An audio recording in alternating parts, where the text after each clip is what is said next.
Hello everyone, welcome back to my channel Study Special Education. So, our today's topic is Erik Erikson's Psychosocial Theory of Development.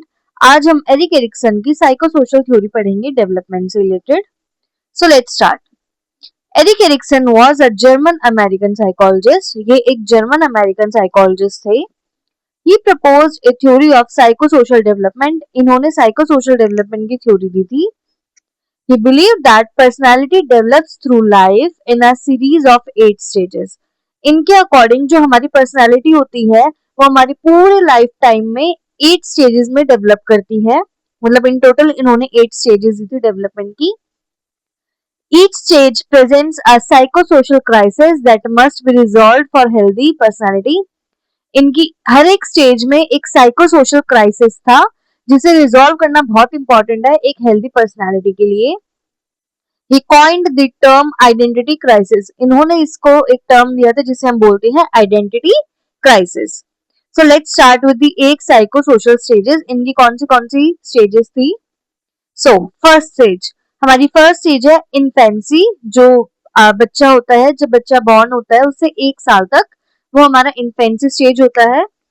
इस time पे जो crisis होता है वो होता है ट्रस्ट वर्सेस मिसट्रस्ट का. मतलब ट्रस्ट और मिसट्रस्ट के बीच में क्राइसिस चलता है. इस स्टेज में क्या होता है? The baby depends completely on care giver. बच्चा पूरे तरीके से केयर गिवर के ऊपर डिपेंडेंट रहता है. जो कंसिस्टेंट लव, केयर और अटेंशन मिलता है वो एक सीन क्रिएट करता है ट्रस्ट का वर्ल्ड के सामने. सो ये था हमारा ट्रस्ट. नेक्स्ट, इसका पॉजिटिव आउटकम क्या है? होप है इसका positive outcome. If not resolve, अगर हम इस क्राइसिस को रिजॉल्व नहीं करेंगे तो क्या मिसट्रस्ट बनेगा? Child may feel that the world is unreliable and unsafe. बच्चे को ये फील होगा कि ये जो वर्ल्ड है ये अनरिलायबल है और ये अनसेफ है. इस पर मैं विश्वास नहीं कर सकता और ये मेरे लिए सेफ नहीं है. हमारी नेक्स्ट स्टेज है टॉडलरहुड. ये है 1 से 3 साल के बच्चे के एज में होता है ये. इसमें है autonomy versus shame and doubt. इनके बीच में क्राइसिस रहता है. Child begins to explore and do things by himself.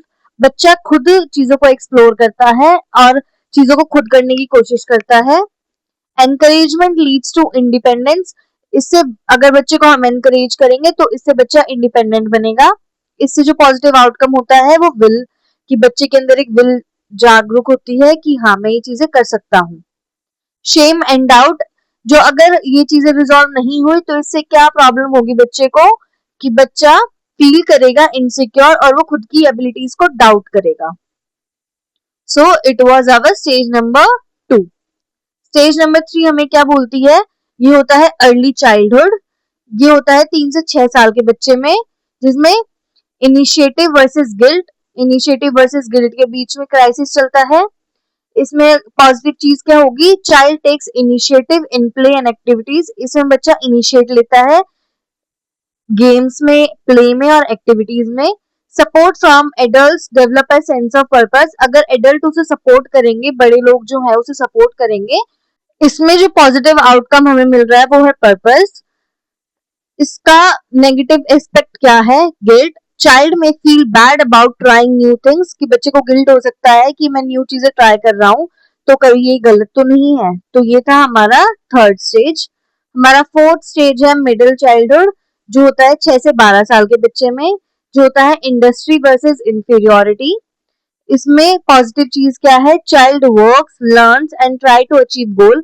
बच्चा काम करता है, सीखता है और नई नई चीजों को अचीव करता है, अपने गोल्स को अचीव करता है. Success builds confidence and competence. बच्चे के अंदर जब उसे सक्सेस मिलती है तो उससे उसका कॉन्फिडेंस डेवलप होता है. इसका पॉजिटिव आउटकम है कॉम्पिटेंस. इसमें नेगेटिव चीज क्या है? Inferiority. Child may feel inadequate and lack self confidence. बच्चे को लग सकता है कि मैं इनएडिक्वेट हूँ, मैं इतना सक्षम नहीं हूँ कि मैं चीजों को अचीव कर सकूं. एंड इससे बच्चे के अंदर लैक ऑफ सेल्फ कॉन्फिडेंस होता है. उसको लगता है कि मैं चीजों को नहीं अचीव कर पाऊंगा और इससे वो अपना कॉन्फिडेंस हार जाता है, वो अपना कॉन्फिडेंस लैक करता है. इसमें की पॉइंटर्स क्या थे? Development is a life long process. कि डेवलपमेंट एक लाइफ लॉन्ग प्रोसेस है. Each stage builds on the previous one. जो हर एक स्टेज है वो अपने प्रीवियस वाली स्टेज से रिलेटेड है. Successful resolution leads to healthy personality. अगर हम सक्सेसफुली उस स्टेज को क्रॉस कर लेते हैं तो हम एक हेल्दी पर्सनालिटी डेवलप करते हैं।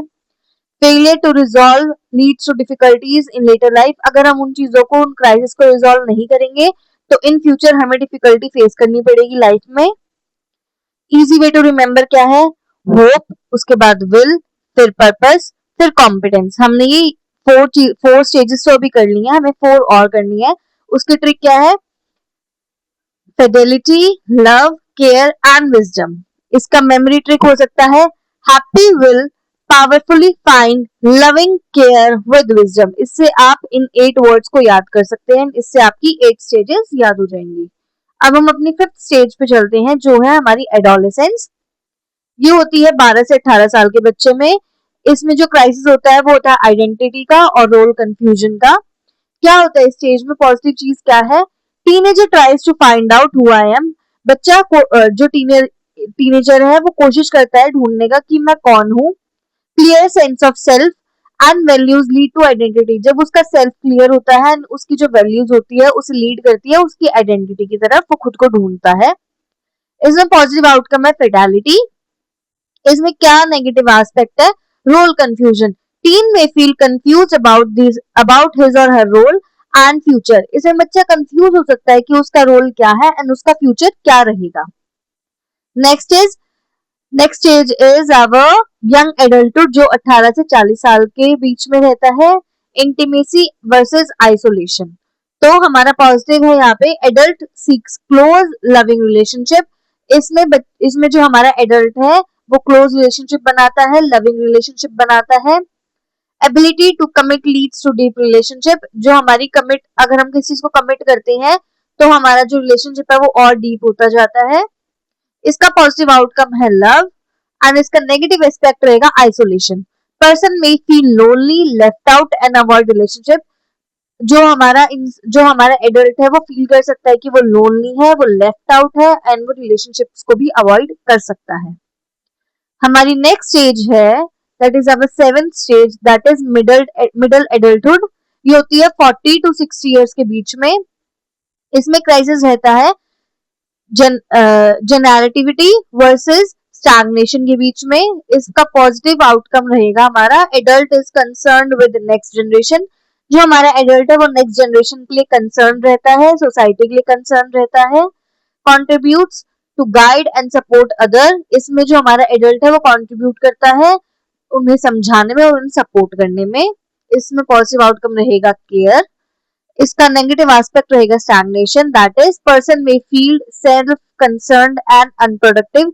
जो हमारा एडल्ट है उसे फील हो सकता है कि वो सेल्फ सेंटर्ड है एंड वो अनप्रोडक्टिव है, वो कुछ भी काम का नहीं है। हमारी लास्ट स्टेज है लेट चाइल्डहुड, जो है हमारा 65 प्लस इयर्स वाले जो एडल्ट होते हैं उनके लिए है। इसमें हमारा क्राइसिस रहता है ईगो इंटीग्रिटी वर्सेस डिस्पेयर के बीच में। पॉजिटिव चीज रहेगी इसमें adultery looks back on life, satisfaction with life brings a sense of fulfillment and peace। इस एज में जाके इंसान को ये लगता है कि अपनी, जब वो लाइफ को देखता है कि हाँ मैं फुल्ली सेटिस्फाइड हूँ एंड वो एक सेंस ऑफ फुलफिलमेंट कि हाँ मैंने अपनी लाइफ में बहुत कुछ अचीव कर लिया है, मैं बहुत सेटिस्फाइड हूँ एंड वो पीस की तरफ मूव ऑन करता है। इसमें जो हमारा पॉजिटिव आउटकम रहेगा वो रहेगा विजडम। नेगेटिव चीज रहेगी हमारा despair. Person may feel regret, disappointed and lack of meaning. Person को ये लग सकता है कि वो अपनी जो लाइफ है उसे रिग्रेट कर रहा है, वो डिसअपॉइंटेड फील कर रहा है एंड उसे लगता है कि उसकी लाइफ का कोई मीनिंग ही नहीं था। So these were the 8 stages by Erik Erikson. मेरे हिसाब से आपको समझ आ गया होगा मेरे अकॉर्डिंग, क्योंकि बहुत इजी एंड शॉर्ट नोट्स है। मैं एक बार आपको क्विक रिवीजन करवा देती हूँ। First stage was trust versus mistrust, जिसमें पॉजिटिव था आउटकम हमारा होप। एज रहती है 0 to 1 ईयर। सेकंड था autonomy versus shame and doubt. इसमें पॉजिटिव आउटकम रहेगा हमारा विल। एज रहेगी 1 to 3 ईयर्स। थर्ड हमारी स्टेज थी इनिशिएटिव वर्सेस गिल्ट, जिसमें पॉजिटिव आउटकम रहेगा पर्पस। एज रहेगी 3 to 6 years. Next was industry and inferiority. इसमें हमारा डेवलप होगा कॉम्पिटेंस। एज रहेगी 6 to 12 ईयर्स। फिफ्थ स्टेज थी हमारी identity versus role confusion. Positive outcome रहेगा फिडेलिटी। एज रहेगी 12 to 18 ईयर्स। 6th स्टेज थी हमारी इंटीमेसी वर्सेस आइसोलेशन, इसमें हमारा पॉजिटिव आउटकम रहेगा लव, एज रहेगी 18 to 40 ईयर्स। 7th स्टेज थी हमारी जेनरेटिविटी वर्सेस स्टैग्नेशन, इसमें हमारा पॉजिटिव आउटकम रहेगा केयर, एज रहेगी 40 to 65 ईयर्स। हमारी लास्ट स्टेज है ईगो इंटीग्रिटी वर्सेस डिस्पेयर, जिसमें हमारा पॉजिटिव आउटकम रहेगा विजडम, एज रहेगी 65 प्लस ईयर्स। जो हमारी चीजें इंपॉर्टेंट है एग्जाम के लिए वो है कि एरिक एरिक्सन ने हमें 8 साइको सोशल स्टेजेस दी है। द टर्म आइडेंटिटी क्राइसिस जो है वो हमें एरिक एरिक्सन ने ही दिया है। पूछ सकता है एग्जामिनर क्वेश्चन में आपके एग्जाम में कि आइडेंटिटी क्राइसिस किसने दिया था, तो वो एरिक एरिक्सन ने दिया था। हमारी स्टेज 5 है इंटीग्रिटी वर्सेस जोल कंफ्यूजन की। स्टेज 6 है हमारी वर्च्यू जो लव की तरफ जाता है। लास्ट स्टेज का जो वर्च्यू है वो हमारा विजडम की तरफ जाता है। फर्स्ट स्टेज का हमारा वर्च्यू होप की तरफ जाता है। So these were the important pointers from this chapter. I hope ये चैप्टर आपको समझ आया होगा, ये थ्योरी समझ आई होगी by Erik Erikson. Thank you so much. अगर कोई भी डाउट है इस स्टेज में आप कमेंट डाउन कर सकते हैं, मैं आपके डाउट सॉल्व कर दूंगी। Thank you for now and please subscribe my channel.